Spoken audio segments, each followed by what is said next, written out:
आज supreme court ने Facebook, Instagram और व्हाट्सएप की मूल कंपनी मेटा को साफ साफ कह दिया कि आप भारत से अपना बोरिया बिस्तर बांधकर जा सकते हैं।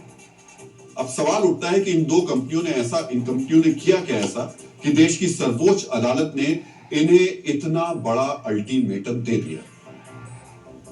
मित्रों, यह विश्लेषण सीधे सीधे आपसे जुड़ा हुआ है, देश के उन 53 करोड़ लोगों से जुड़ा हुआ है जो व्हाट्सएप का इस्तेमाल करते हैं, उन 38 करोड़ लोगों से जुड़ा है जो फेसबुक का इस्तेमाल करते हैं। सोशल मीडिया ऐप्स के नाम पर इन कंपनियों ने आपकी जेब में रखे फोन को कैसे जासूस बना दिया है, आज हम उसका विश्लेषण करने वाले हैं। आपके मोबाइल में मौजूद जिन ऐप्स को आप अपनों से जुड़ने का जरिया मानते हैं, वो कैसे आपकी डिजिटल तिजोरी पर डाका डाल रहे हैं, आज आपको हम विस्तार से ये समझाने वाले हैं। आज अपने विश्लेषण में आपको यह भी बताएंगे कि अपने डिजिटल डेटा को आप कैसे बचा सकते हैं। लेकिन सबसे पहले आपको यह जानना चाहिए कि इस डिजिटल डकैती को लेकर आज सुप्रीम कोर्ट ने क्या कहा। आज सुप्रीम कोर्ट ने मेटा यानी फेसबुक, इंस्टाग्राम और व्हाट्सएप की मूल कंपनी पर लोगों के निजी डेटा के गलत प्रयोग के मामले में लगे 213 करोड़ के जुर्माने पर सुनवाई की। Chief justice Suryakant, justice Joy Mallya Bagchi और विपुल एम पंचोली ने मेटा की अपील पर सुनवाई करते हुए मेटा को ही जमकर फटकार लगाई। मेटा पर लगे डेटा चोरी के आरोपों पर चर्चा के दौरान सुप्रीम कोर्ट ने जो कहा है वो आज आपको बहुत ही ध्यान से देखना और समझना चाहिए। सुप्रीम कोर्ट ने आज ये साफ कर दिया कि मेटा को भारतीयों से जुड़ी हुई एक भी जानकारी किसी एक के साथ साझा करने की अनुमति नहीं दी जाएगी। कोर्ट ने सुनवाई के दौरान एक बहुत महत्वपूर्ण उदाहरण दिया। मेटा और व्हाट्सएप भारतीय यूजर्स के साथ टेक इट और लीव इट यानी या तो हमारी बात मानो या ऐप छोड़ दो वाला व्यवहार कर रहे हैं। आप किससे बात कर रहे हैं, कितनी देर बात कर रहे हैं और किस लोकेशन से बात कर रहे हैं, यह सब किस तरीके से ट्रैक किया जा रहा है, उस पर कोर्ट ने कहा यह डेटा चोरी नहीं तो फिर और क्या है। सुप्रीम कोर्ट ने साफ कहा जिस तरह से मेटा ने पहले व्हाट्सएप को खरीदा और फिर व्हाट्सएप का डेटा फेसबुक के साथ शेयर किया, यह निजता के अधिकार का हनन नहीं तो फिर क्या। इस पर मेटा और व्हाट्सएप की तरफ से पेश वकील ने दलील दी, ये सब उपभोक्ता की सहमति से किया जाता है। माइक और कैमरे को एक्सेस करने के लिए सहमति ली जाती है। उपभोक्ता कभी भी इससे ऑप्ट आउट कर सकते हैं। इस दलील पर कोर्ट ने बेहद सख्त लहजे में कहा यहां से जा सकते हैं।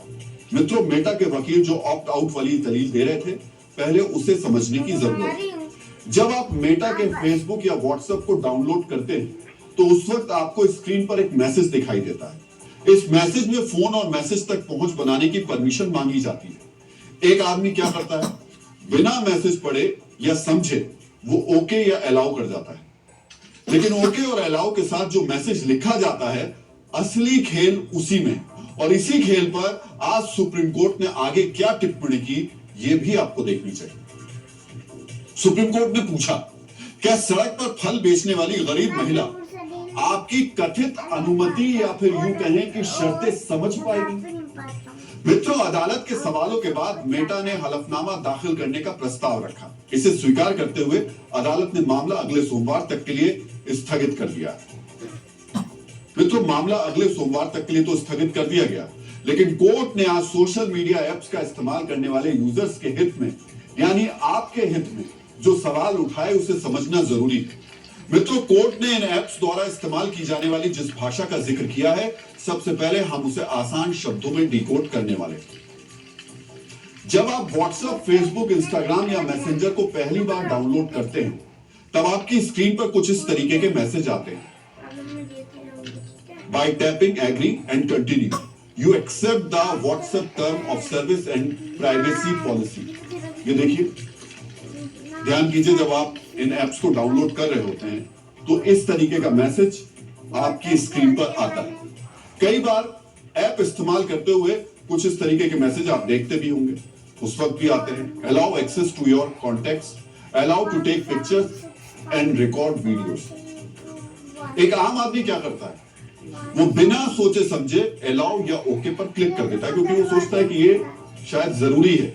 अगर इसे ओके या अलाउ नहीं करेगा तो वो एक्सेस नहीं पा पाएगा या उस ऐप पर काम नहीं कर पाएगा। उसे लगता है अगर उसने डिनाई किया तो ये ऐप चलेगा ही नहीं।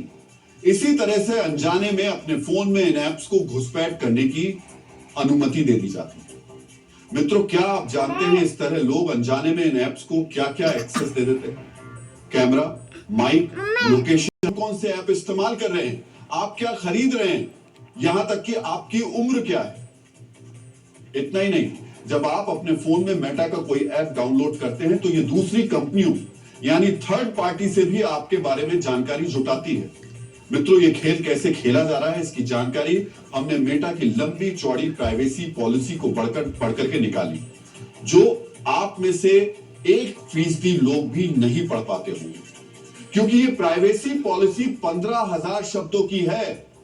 मित्रों, आपसे जुड़ी जो जानकारी इन ऐप्स के जरिए जुटाई जाती है वो इतनी संवेदनशील है कि इनसे आपको कंट्रोल किया जा सकता है। मित्रों, इन सारी जानकारियों के जरिए ही फेसबुक या मेटा के अन्य ऐप्स पर आपको एड्स दिखाए जाते हैं। ये कंपनियां किस हद तक डेटा से खेलती है, इसे एक उदाहरण के साथ आपको समझाते हैं। मान लीजिए किसी ऑनलाइन कोचिंग कंपनी को अपना ऐड दिल्ली के ऐसे खास इलाके में दिखाना है जहां स्टूडेंट्स रहते हो, उनकी उम्र 18 से 25 साल हो और वो ग्रेजुएट हो, तो फेसबुक चुन चुनकर ऐसे बच्चों को ऐड दिखाएगा।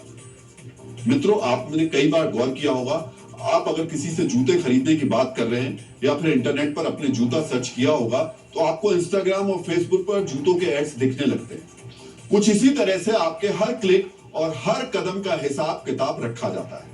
मित्रों, आज सुप्रीम कोर्ट में सुनवाई के दौरान चीफ जस्टिस सूर्यकांत ने इससे जुड़ा अपना एक निजी अनुभव भी साझा किया।